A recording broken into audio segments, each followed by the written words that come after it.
व्यक्तिवाद मानव स्वतंत्रता का विरोधी नहीं है। व्यक्तिवाद मनुष्य की स्वतंत्रता को बढ़ाया है। ग्रीन कहते हैं कि जैसे जैसे राज्य व्यक्ति के जीवन में हस्तक्षेप किया है, वैसे वैसे मनुष्य की स्वतंत्रता बढ़ी है।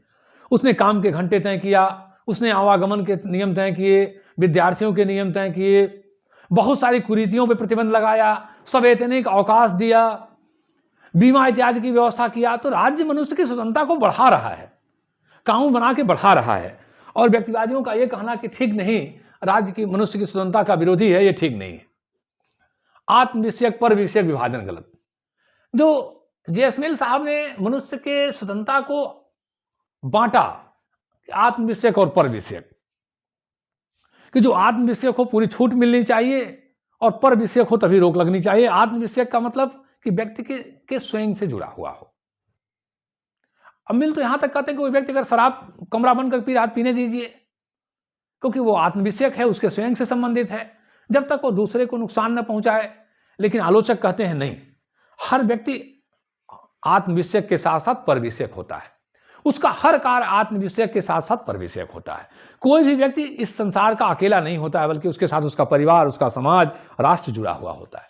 इस नाते आत्म विषयक और पर विषयक का विभाजन ठीक नहीं है, यह गलत है।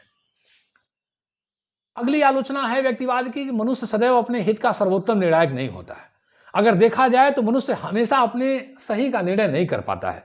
बहुत बार ऐसा होता है कि राज्य कोई नियम लेकर के आता है, मनुष्य को बहुत खराब लगता है, बाद में लगता है कि वो चीज सही है। विद्यार्थियों के लिए हम कानून बनाते हैं, विद्यार्थियों को बहुत बुरा लगता है।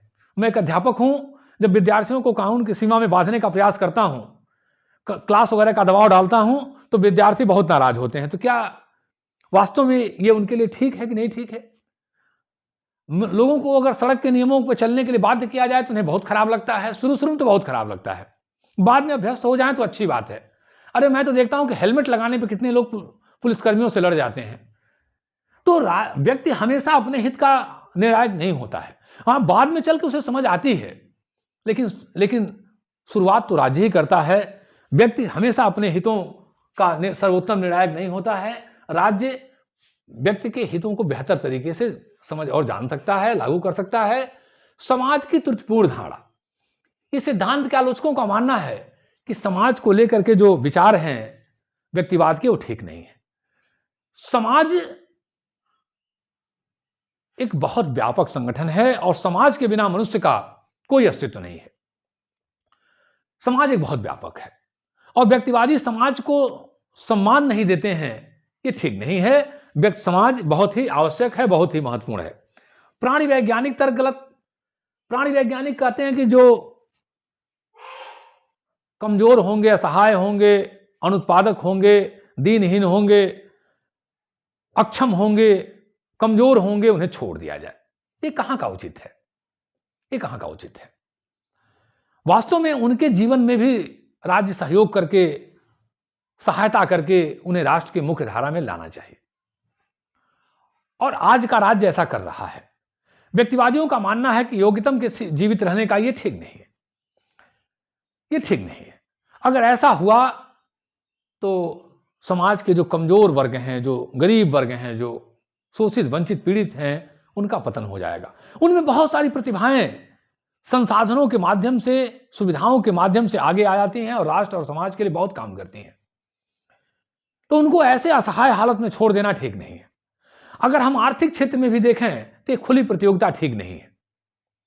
तो उनके जीवन स्तर को उठाया जाना चाहिए, राज्य की तरफ से उनका सहयोग होना चाहिए। तो प्राणी वैज्ञानिक तर्क भी ठीक नहीं है। स्वतंत्र व्यावसायिक प्रतियोगिता भी ठीक नहीं है। नहीं, इसके पहले आर्थिक मान्यता ठीक नहीं।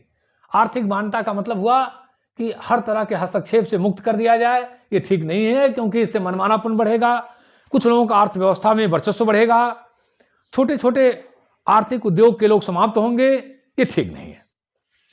और दूसरी चीज कि राज्य ने भी आर्थिक रूप से जो कार्य किए हैं, बहुत जगहों पे, बहुत क्षेत्रों में सफल रहे हैं। कहीं कमोबेश अलग बात है, लेकिन राज्य के भी किए गए कार्य ठीक हैं। अगला इनकी आलोचना है स्वतंत्र व्यावसायिक प्रतियोगिता का परिणाम साम्राज्यवाद। कि अगर हम व्यावसायिक प्रतियोगिता को स्वतंत्र कर दें तो धन कुछ लोगों में सिमटेगा, जैसा कि यूरोप में हुआ। और लेनिन ने कहा था पूंजीवाद की उच्चतम अवस्था है साम्राज्यवाद।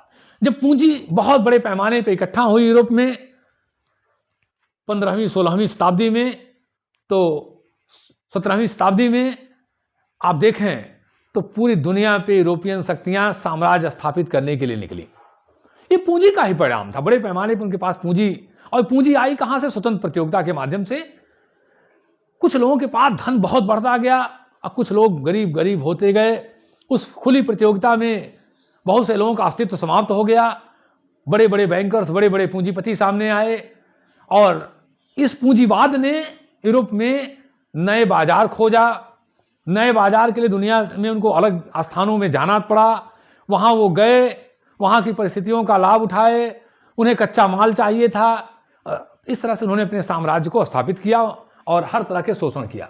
तो ये खुली प्रतियोगिता साम्राज्यवाद का कारण है, ये व्यक्तिवाद की आलोचना है। अंत में निष्कर्ष, वास्तव में व्यक्तिवाद मनुष्य की गरिमा को महत्व देता है, मनुष्य की स्वतंत्रता को महत्व देता है, मनुष्य को केंद्र बिंदु में रखता है, राज्य के हस्तक्षेप को कम से कम मानता है। ये अच्छी बात है, अच्छी बात है कि मनुष्य की गरिमा को महत्व दिया जाए, मनुष्य की स्वतंत्रता को महत्व दिया जाए, उसके व्यक्तित्व को महत्व दिया जाए, ये अच्छी बात है।